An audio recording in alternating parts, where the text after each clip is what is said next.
Hello and welcome to Clearview News Desk. We are reaching you live from Nigeria's capital city, Abuja. First, the headlines.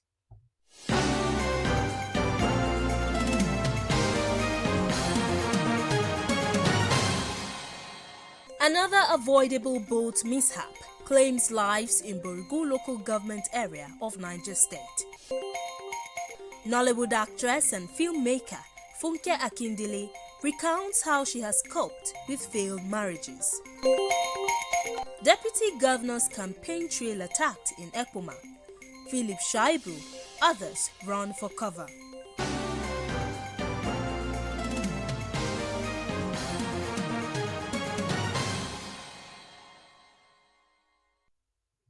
I am Gloria Atta with these and more. Welcome.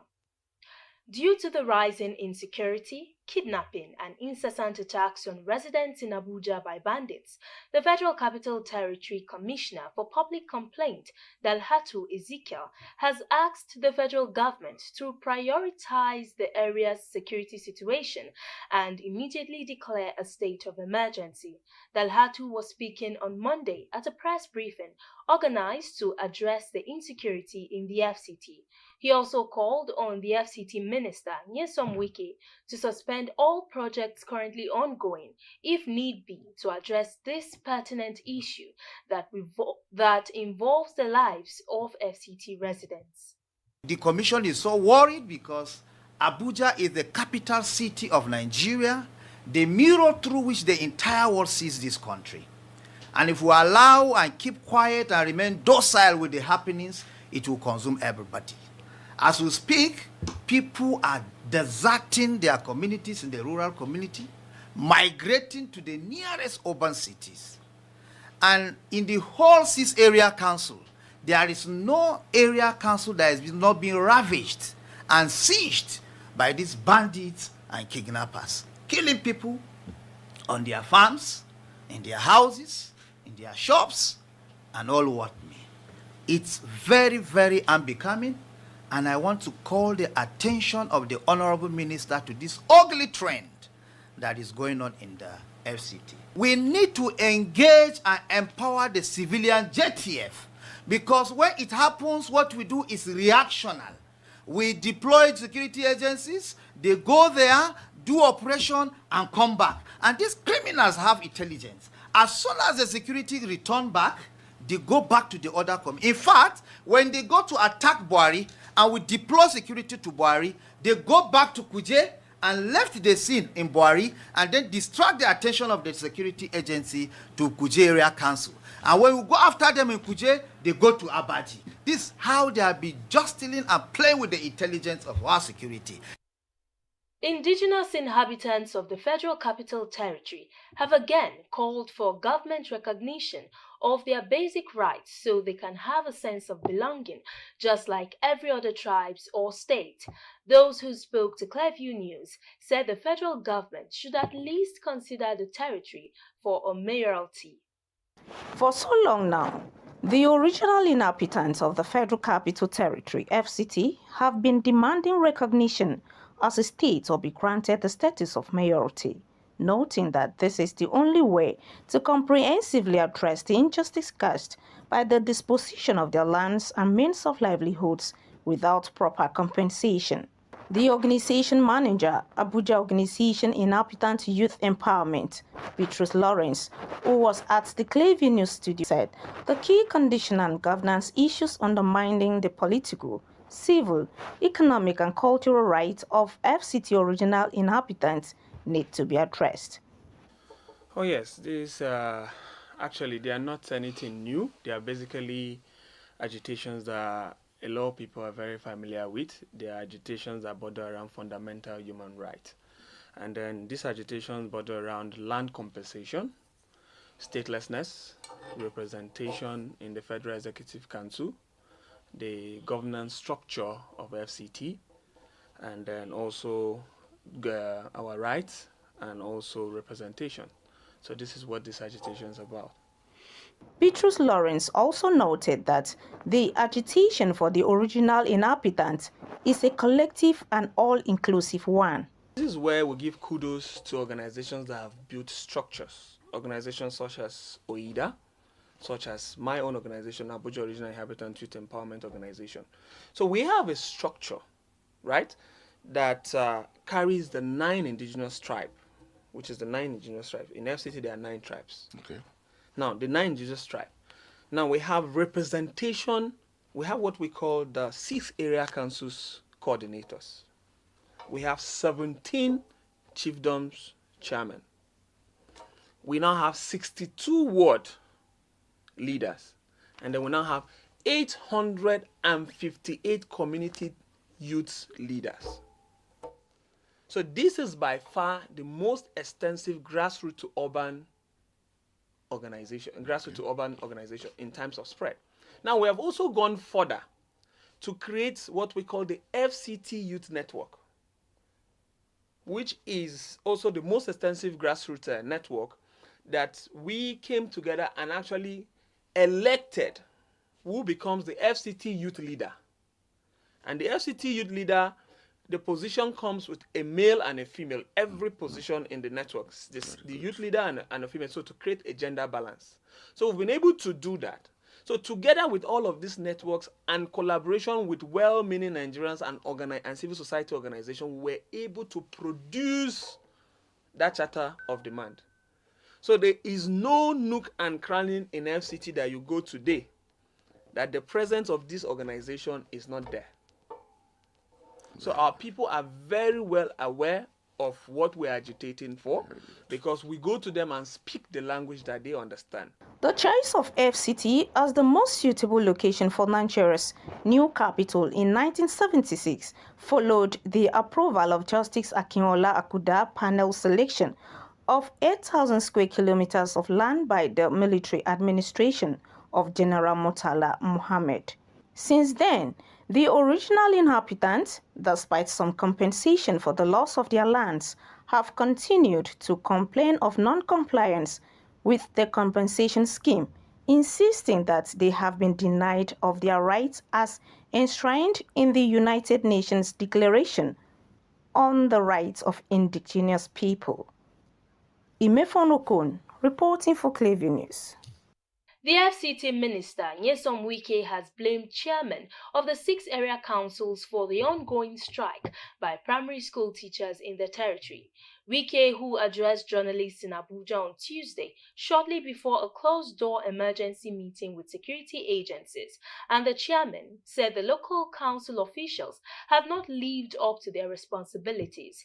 The FCT wing of the Nigeria Union of Teachers on Sunday directed primary school teachers to proceed on an indefinite strike from January 15. The strike is a continuation of an earlier one suspended by the union in 2023 over non-payment of 40% peculiar allowance and 25 months minimum wage arrears, among other issues. The NUT suspended the strike on October 2nd, 2023 to allow for the resolution of the issues within 6 weeks, but nothing was done. The minister has now blamed the lingering strike on the chairman and urged them to be more alive to their duties. He, however, said they could not afford to fold their hands over the strike, adding that he had invited the striking teachers for a meeting to resolve the problems. Away from the FCT, scores of passengers have been reported missing when a passenger boat with about 100 persons on board capsized in Borugu local government area of Niger State. The disaster officer, Borugu local government area in the state, Malam Musa, disclosed that 5 bodies have so far been recovered, while search and rescue operations were still ongoing. The Director General, Niger State Emergency Management Agency, Abdullahi Babara, confirmed the incident and said that the number of deaths and survivors were yet to be established. He said the boat took off from Duga Mashaya in Duga Ward, Borugu local government area, heading to Wara Market in Kebbi State, with passengers estimated to be around 100 in number and goods such as grains and sugarcane. And on the entertainment scene, Nollywood actress and filmmaker Funke Akindele says she doesn't regard her two failed marriages as failures. Speaking in an interview with Newsmen, Akindele explained that her mother taught her that without failure there can't be success. According to her, she just takes marriage as it comes, stressing that her mental health and career are more important. The drama and film actress noted that her priority is to live an impactful life and cater for her children and siblings. She said, "I don't see it as a failure. I just take it as it comes. My mental health is important. My career is very important. I have to make an impact. I have to empower a lot of people. I have to inspire young people out there. I have to stay strong for my children and my siblings. Why am I living? I have a purpose. So my head is up. Yes, I cry. Yes, I break down. But after I cry, I just look up in the mirror and say, keep moving." End of quotes. Mama J, young forever. BC, you didn't hear me well. Blood don't crack. What's gonna be is gonna be. There's nothing to do about it. Mama J. Hey, what Joseph? Nothing must happen to my keke. Say you see I'm taking care of them. Yes, ma'am. I promise I will never disappoint. Oh, if you disappoint, you get your hand up. Hey, okay, mommy, sorry. Sissy, tell us we give you leave. Don't worry, my boyfriend is coming. Your boyfriend? Oh. You don't know man has come. My own is not scum. Ah, you better enter. Then we beat you. Don't worry. But we tell me now. To politics. A chieftain of the All Progressives Congress, Senator Kabiru Marafa, says the non-interference of President Bola Tinubu in the judgment of the Supreme Court on governorship tussles has rekindled hope in the judiciary and saved the country's democracy. Marafa, the Zamfara State Coordinator of the Campaign Council of President Tinubu and Senator Kashim Shettima during the 2023 general elections, while reacting to Friday's judgments of the Apex Court in a statement he signed and issued in Abuja on Monday, said President Tinubu and the justices of the Apex Court have lived up to the expectations of Nigerians, adding that posterity will judge them well for allowing the will of Nigerian voters to prevail. Today, Clearview News Desk joins the people of Kano State to celebrate as the Supreme Court upheld the election of Abba Yusuf as governor of the state, reversing the decision of the Court of Appeal and the Governorship Election Petitions Tribunal, which sacked the governor. In this special report, Clearview News Imifuno Kon gives us a brief background of the governor and how he rose from a humble beginning despite initial obstacles. Abba Yusuf was born in Kaya local government area of Kano State on 5th January 1963. He started his Western education in 1969 at Sumaila Primary School and later completed his secondary school at Government Secondary School, Lautai, in Gumel local government area of the defunct Kano State, now Jigawa State, where he obtained his first school leaving certificate in 1980.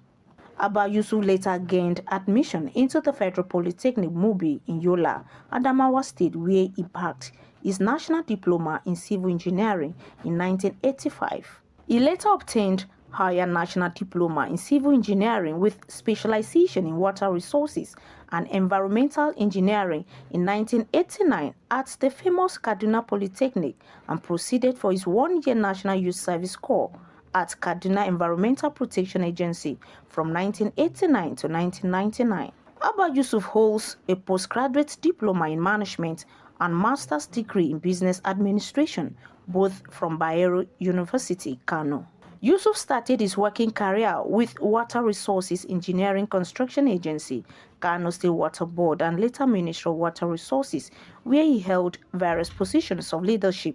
He was appointed as personal assistant to the former governor of Kano State, Rabi Musa Kwankwaso, and later special assistant between 1999 to 2003, when he moved to the Ministry of Defense, Abuja, as the personal assistant to the Minister of Defense from 2003 to 2006. Yusuf was appointed by the former President Umaru Musa Yar'Adua as the chairman covering board of the National Institute for Educational Planning and Administration in 2009-2011.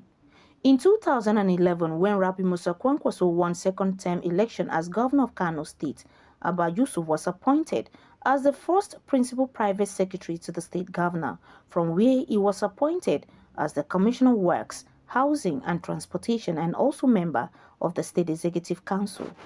Abba left the services of the state government on May 29, 2015, after the expiration of the 4-year tenure of the Kwankwaso administration, and ventured into personal business till September 2018. Abba Yusuf later contested the position of Kano State Central Senatorial seat in 2014, where he had landslide victory in the primary election on the platform of the APC, but later withdrew from the secondary election voluntarily. Abba Yusuf moved with Kwankwaso to the New Nigeria People's Party, where they both became flag bearers for presidential and gubernatorial elections. Both men won the elections in the state, but Kwankwaso lost the presidential poll. After a long battle, the Supreme Court finally upheld the election of Abba Yusuf as governor of Kano State, reversing the decision of the Court of Appeal and the Governorship Election Petitions Tribunal, which sacked the governor.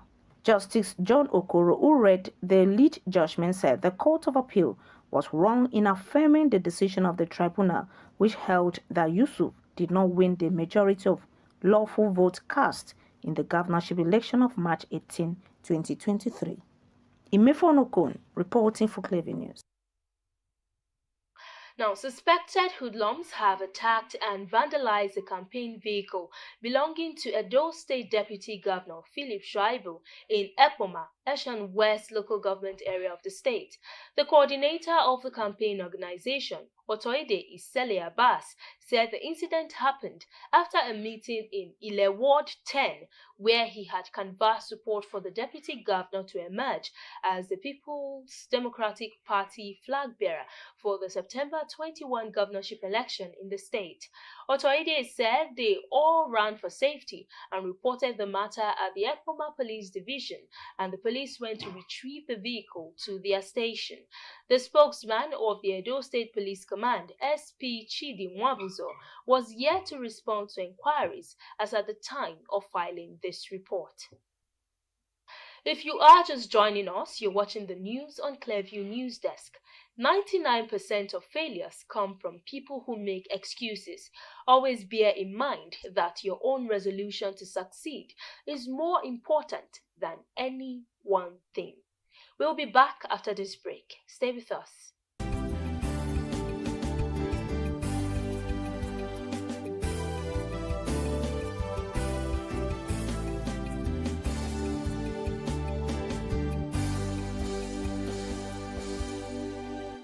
Welcome back. A cross-section of Nigerians are calling for the development of the tourism potentials in the country. According to those who spoke with Clearview News Crew, this untapped sector could be the gold mine for the country. The report. Across the world, tourism has evolved to become one of the fastest growing industries. The growth has been driven by advanced technology in travel and an increased holiday culture. With endowed geographical landscapes which include coastal beaches, mountain parks, mountains, historical monuments and wildlife like Kainji Park, the ancient Nok settlements, Badagry slave route, Coconut Beach still in Badagry, the ancient Benin Moat, Oshun Oshogbo Grove, Alok Ikom monoliths, Obudu Mountain Resorts, Zuma Rock, abundant waterfalls, amongst others. Nigeria can be said to be a great sight to behold when it comes to tourism, but with problems like underdeveloped tourist sites, low publicity, poor power stability and insecurity, amongst others. However, some of its citizens do not see Nigeria as a tourist attraction, while others prefer to overlook these problems to have a good time. Beautiful sites that people should visit, and one should be willing to go there. And myself, I think I'm willing to go to some of those places too. What denies people not to be going is maybe the financial aspect of it. And if it has happened that, yes, they can put our own local site in a standard, so many of us will be motivated to go. And I myself also, I will go. Because it helps you to know some things. Most of things that maybe we couldn't know where the area we are staying, but if you go there, you will know it. Not even now. When Nigeria was good, people were not moving around and people are not seeing sights. Now that there is so much insecurity, I'm not sure anybody wants to risk their life to any tourism site. Not even now. I love to see new things. I like adventure. I'm a student of art, so I believe if anything can be done, even myself, if there's a way I can incorporate my field also into tourism and help, I would be glad to. Their reactions further led us to ask how these problems can be solved and how more individuals can be interested in the tourism industry. The government and the people, everybody should be ready to do tourism. When I say ready to do tourism, government should be ready to put money there, and the people that are involved, the stakeholders, too, should be ready to embrace it. So it's just the readiness of government that matters. Advocating, telling people the benefits, what is in tourism, and telling people, creating awareness for the people. Because there are so many people in the country today, they don't even know the benefit of tourists. They are not hearing tourists. Some of them maybe ask them, they may say, it sound new, a kind of a new thing. But start breaking it down. Creating, we're going to television, doing so many jingle concerned about tourists. I feel like it's a thing of leadership. If those in the Ministry of Art and Culture can incorporate certain ideologies and perspective, people travel, they see things, you can bring those ideas back to Nigeria and implement them so that people can also have, or foreigners can also come into the country and they can make money. It's a means of revenue as well. If proper maintenance is taken on them, and I think people will be interested in seeing those beautiful sites, and also the cost of visiting them. People need to work on the cost of visiting them, reduce the cost so that the citizens can afford them. If people can afford going to those places, you see they will love going to those places. Nigeria is undoubtedly a wonderful tourist destination and can only thrive and attract domestic and foreign nationals if all levels of government create an enabling environment for tourism. Rachel Oworu, reporting for Clearview News. And in sports, Senegal player Lamine Camara scored a stunning brace as Senegal began their defense of the Africa Cup of Nations title with a 3-0 win over Gambia on Monday, but fellow heavyweights Algeria and Cameroon were both held 1-1 in their opening matches. Senegal are hoping to retain the trophy they won in Cameroon 2 years ago and were too strong for their Gambian neighbors. The indomitable Lions of Cameroon and champions in 2017 had to come from behind to draw 1-1 with 10-man Guinea in the second game of the day. Guinea had taken an early lead. Algeria, who won the title in 2019, became the latest major nation to fail to win their opening game after Cameroon, Nigeria, Egypt and Ghana as they were held to a 1-1 stalemate by Angola. Angola equalized through a penalty midway through the second half in the Group D game. Although they have now failed to win any of their last 9 matches at the Cup of Nations, stretching back to 2012. Tuesday will see the opening games in Group E, with Tunisia meeting Namibia and Mali taking on South Africa. Still on sports, Portuguese professional football manager Jose Mourinho's contract with AS Roma has finally come to an end. This is contained in a statement on the football club's website this Tuesday. According to the statement, Mourinho and his staff will leave the club with immediate effect. The statement reads, AS Roma can confirm that Jose Mourinho and his coaching staff will leave the club with immediate effect. We will always have great memories of his tenure at Roma, but we believe that an immediate change is in the best interests of the club. We wish Jose and his assistants all the best in their future endeavors. The 60-year-old joined AS Roma in 2021 and spent 2.5 years in the role, leading them to the Europa Conference League title in 2022, their first major European trophy. He also guided them to the Europa League final last season, while they were defeated by Sevilla on penalties. And on the foreign scene, the US has condemned Iran over ballistic missile attacks near Iraq's northern city of Erbil, calling them a reckless and imprecise set of strikes. Iran's Revolutionary Guard said they struck what they claimed were Israeli spy headquarters in Iraq's autonomous Kurdistan region. 4 people were killed and 6 wounded in Monday's attack, according to the Kurdistan Region Security Council. Iraq denounced the attacks, calling them a violation of its sovereignty. Israel's government has not commented on the Iranian claims. In a separate development, Kurdistan authorities said Tuesday morning they had shot down 3 armed drones flying over Erbil Airport, where US and international forces are stationed. The Iranian strikes come amid rising tensions in the region since the war between Israel, the Iran-backed Palestinian group Hamas, broke out in the Gaza Strip on 7th October. And that's the news. But before we go, a recap of the top stories.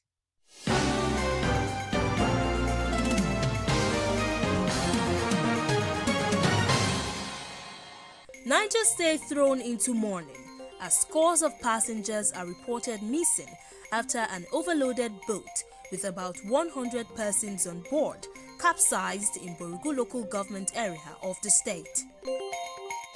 Nollywood actress Funke Akindele has revealed how she has coped with failed marriages over the years. Akindele explained that her mother had taught her that without failure, there cannot be success. We also told you that suspected hoodlums have attacked and vandalized a campaign vehicle belonging to Edo State Deputy Governor Philip Shaibu in Ekpoma, Eastern West local government of the state.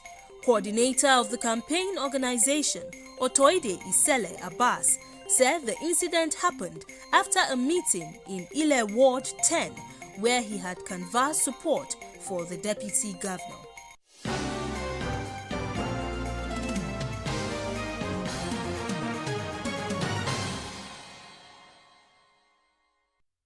You can follow up on latest events and happenings around you via our social media platforms on Facebook, Instagram, and YouTube at Clearview News Desk, or via our handle on X, formerly known as Twitter, at Clearview Online.